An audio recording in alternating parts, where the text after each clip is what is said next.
Halo guys, selamat datang di podcast kita di Love for Life, Love Loud, Life Proud.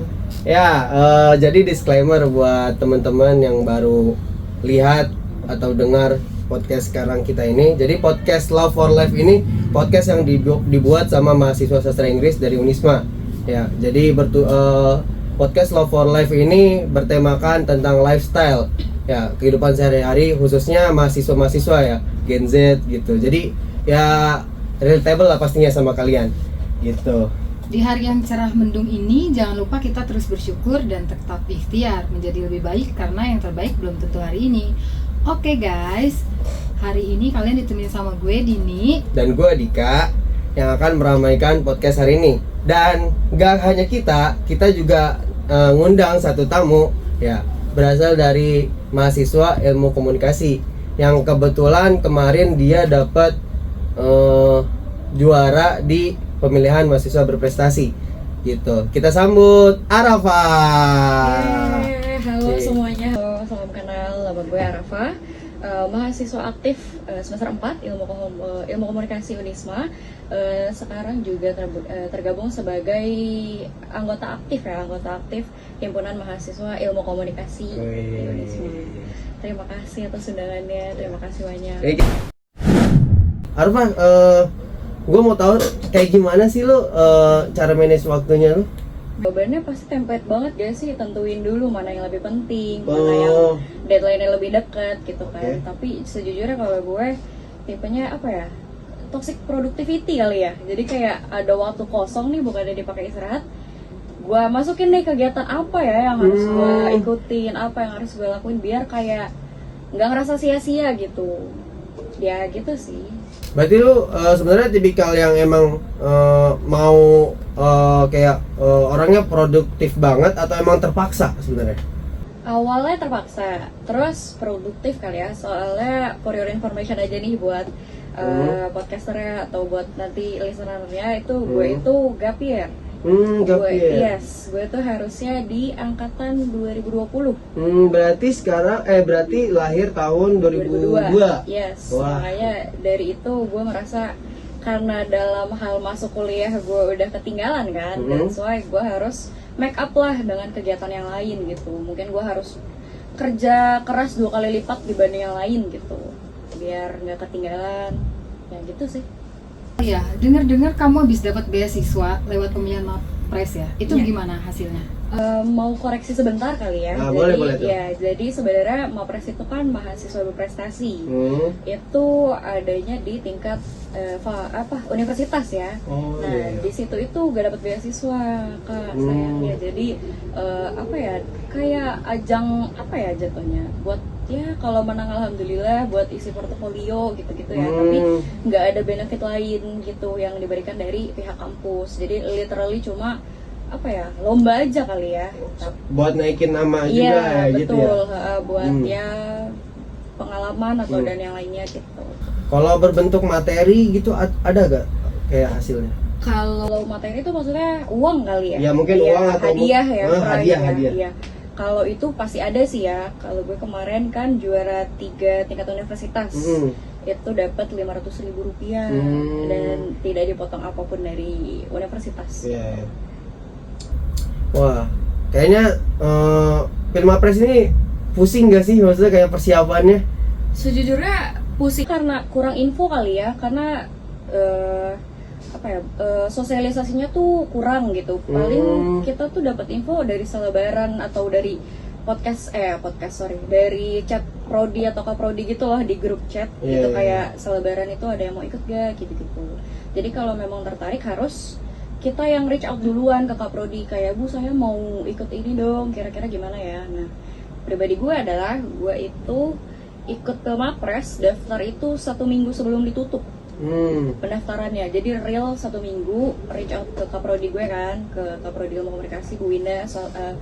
Shout out lah tuh Bu Winda yang udah gue dadakan terus langsung Bu Winda. Terima kasih Bu Winda. Jadi dari situ langsung tuh gue ditunjuk dosen pembimbing ya. Ini dosen pembimbing gue Bu Tatik. Bu Tatik juga? Iya betul. Itu gue bimbingan tuh cuma sekali sama Bu Tatik. di awal banget, nggak ada setoran apa-apa, gue cuma nentuin ide gue mau bikin apa nih. Dari situ gue pengen, karena gue kan ilmu komunikasi ya, anak komunikasi nih, pengen nih gimana ya gue bikin gagasan yang nggak cuma gitu-gitu aja tapi mengandung komunikasi. Dari situ gue pitch ide ke Bu Winda. Di situ gue kayak, terakhir itu kan kita Bekasi tuh banjir kan, banjir yang di depan wali kota itu loh, yang sampai kita nggak bisa lewat ya, sama benar, sekali. benar, Ya benar. itu parah banget kan. Gue bilang lah, Bu kenapa ya, awalnya resah sih kayak kenapa ya kok dari pemerintah itu nggak ada kanal atau channel informasi yang langsung gitu loh, yang kayak real time, yang langsung gitu. Tapi selalu kayak dari sosial media, terutama Twitter, pasti ya tahu kan Twitter itu cepat banget kan nyebar infonya gitu-gitu. Tapi kenapa pemerintah nggak ada? Dari situ akhirnya gue coba gue bikin aplikasi kali ya. Aplikasinya tuh ya itu gitu, yang literal itu menggabungkan tentang pemerintah dan masyarakat gitu. Jadi pemerintah punya channelnya sendiri untuk memberikan pengumuman, bantuan, segala macam. Tapi masyarakat yang kalau di kita tuh jatuhnya masyarakat sering ditreatnya sebagai korban.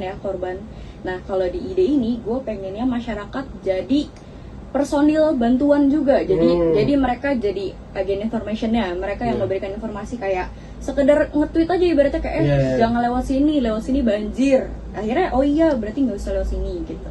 Terus suka juga ada yang open donasi, atau mereka kayak sini daerah gue lagi ada open donasi ini, bisa hubungi ini. Nah, maksud gue aplikasi ini akan menggabungkan semua informasi ini jadi satu. Dan info tambahan juga nih, Kota Bekasi itu nggak punya aplikasi kebencanaan. Wah. Padahal Kota Bekasi itu termasuk ke 100 smart city kan. Ya, Kota Bekasi nggak punya. Kabupaten punya, tapi gue nyoba itu ribet banget. Mau ngaduin ada bencana aja tuh harus foto KTP. Itu pun verifikasinya lama. Gue nyoba udah foto KTP, udah sign up lah, link verifikasi emailnya itu gue gak bisa masuk. Jadi gak fitur si itunya tuh gak ada. Jadi kalau punya kabupaten itu aplikasinya namanya Si Tangguh.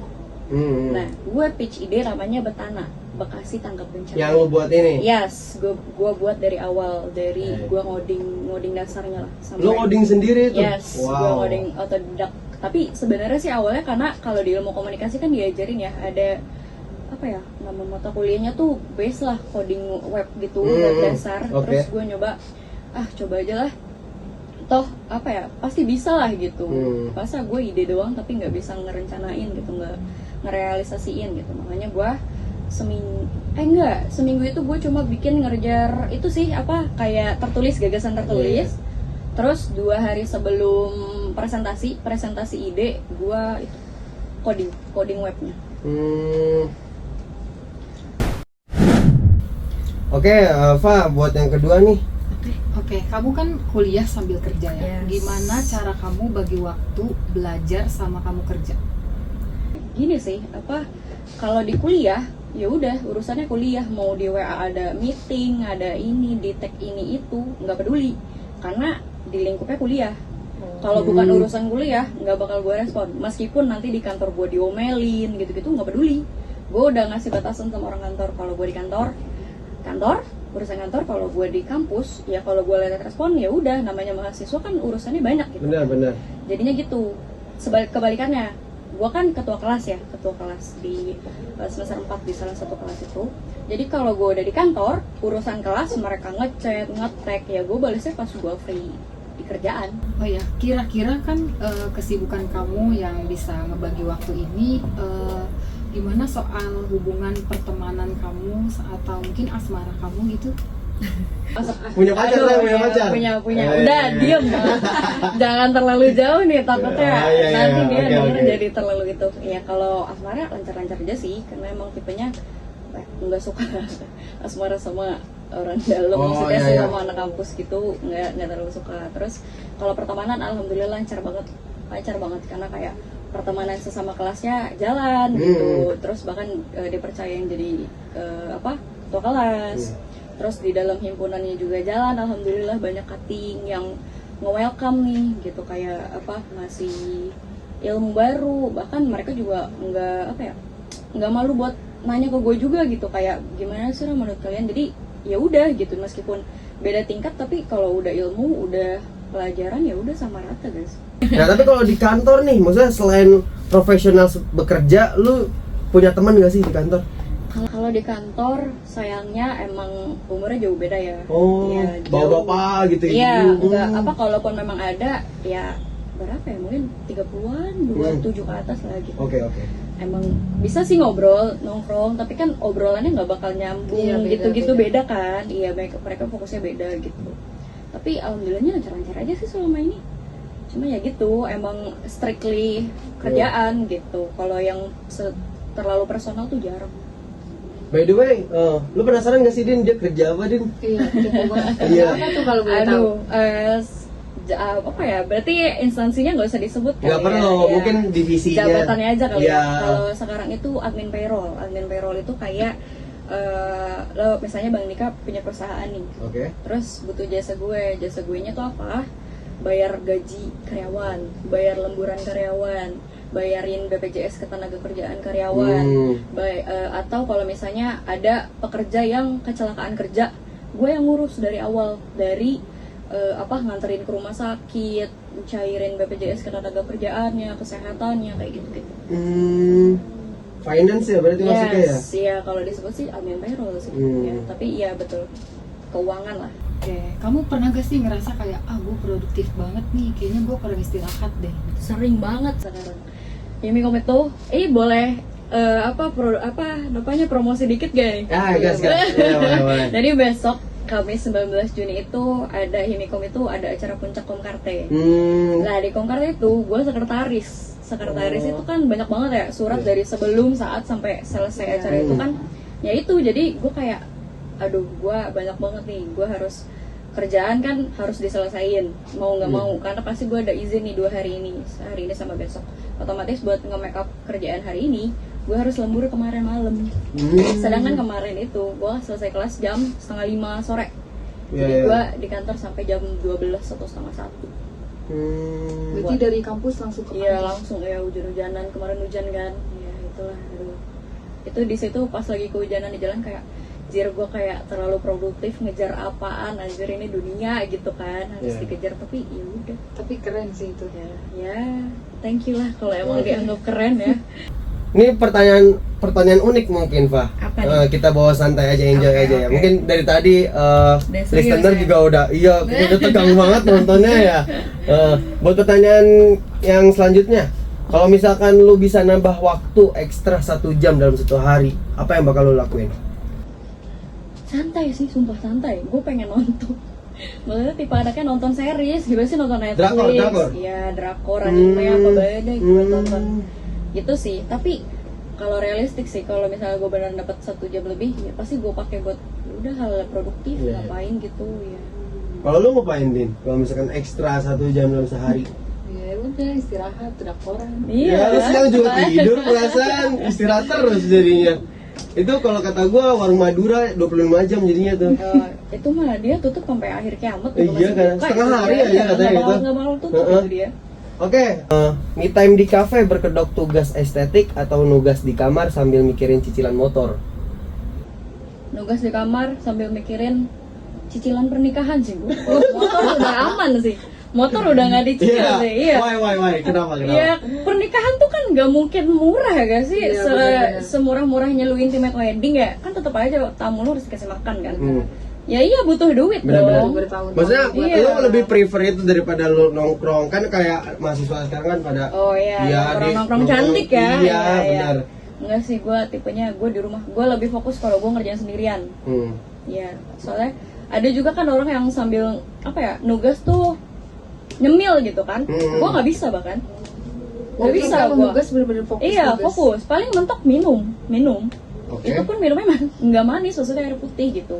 Jadi kalaupun nongkrong di luar ya paling kalau teman ngajak, itu pun jarang karena kan jadwalnya beda kan. Gue nggak seluang teman-teman yang lain, tapi alhamdulillahnya mereka ngertiin. Terus juga selama gue bertanggung jawab kan, jadi gue nggak make oh ya gue sibuk banget nih gitu, nggak gue kerjain nih tugas kelompok gue, ibaratnya bagian gue. Jadi teman-teman dengan itu ya respect dong, karena sibuk-sibuknya gue bertanggung jawab sama apa yang dikasih gitu.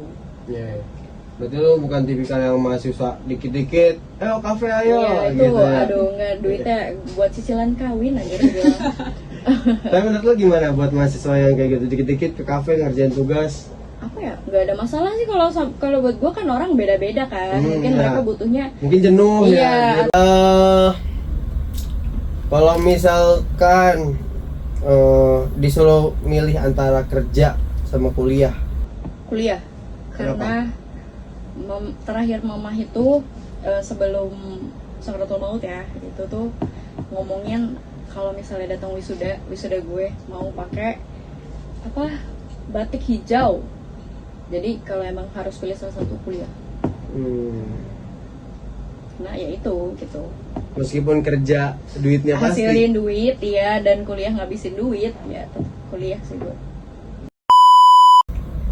Oke, mungkin menjadi pertanyaan terakhir nih sekarang. Kira-kira lu punya planning nggak sih, planning atau wishlist atau mungkin resolusi buat tahun 2025 ini? Resolusi, aduh, gue bingung deh kalau resolusi. Ya mungkin kayak planning dulu deh, planning seminggu ke depan, sebulan ke depan, atau mungkin setahun ke depan. Life to the fullest gak sih? Hidup sepuas-puasnya lah, nggak harus. Belum tentu umur gue nyampe sampai ntar sore gitu, ntar maghrib gitu kan. Jadi ya udah, kalau ada yang lagi dikerjain kerjain, ada yang dihadapin, ada yang lagi santai gitu. Jadi nggak ada plan sepanjang itu sih. Ya misalkan kesampingkan kerja sama kuliah Iya. lo, selain kata istirahat nih, apa yang pengen lo lakuin sih? Nggak kerja tapi duit banyak gak sih? Itu semua Duit lagi ya? Ya gimana, kan udah dibilang indis ekonomi, Iya, bro, indis maksudnya ekonomi. lo ada barang yang mau lo beli gak sih gitu? Ya kan? itu justru gue pengennya duit gue banyak, Lu pengennya jadi banyak gue duit nggak perlu doang, milih ya. Jadi gue kayak nggak harus milih nih mana yang lebih murah, mana yang harus diskon, nunggu tanggal kembar, COD gitu-gitu, atau enggak apa voucher TikTok. Gue nggak mau, gue pengennya gue pengen beli gitu. Berarti lu bisa direpresentasikan sebagai tuan krep juga kayaknya. Iya, mata duitan, Iya. betul. Tapi nggak apa guys, realistis ya. Yes. Semua orang butuh duit Ya, gitu. ekonomi dibilang. Cuma jangan sampai duit membutakan hati kita guys. Betul. Ya, karena banyak beberapa oknum ya cuma gara-gara satu lembar merah gambar Soekarno ya bisa ngejatuhin harga diri sendiri, ngejatuhin orang lain. Ya, betul. Gitu. Oke guys, mungkin podcast hari ini cukup sampai sini aja ya. Kalau misalkan ada pertanyaan atau ada keluh kesah bisa disampaikan di kolom komentar di Spotify kita di Love for Life ya. Thank you Arafa udah datang hari ini. Terima kasih juga udah diundang, padahal gue juga mahasiswa. Biasa-biasa aja. Kan kita Terima ngelihatnya kasih banyak tidak nih. berdasarkan mahasiswa aja. Oke. Iya, gitu. Terima kasih banyak Ya, nih. pelajaran hari ini banyak banget Fa yang dapat dari lo ya. Thank you banget Iya. udah hadir ya. Buat teman-teman juga makasih udah dengerin ya. Gua Dika. Gua Dini. Ya, see you. Dadah. Bye.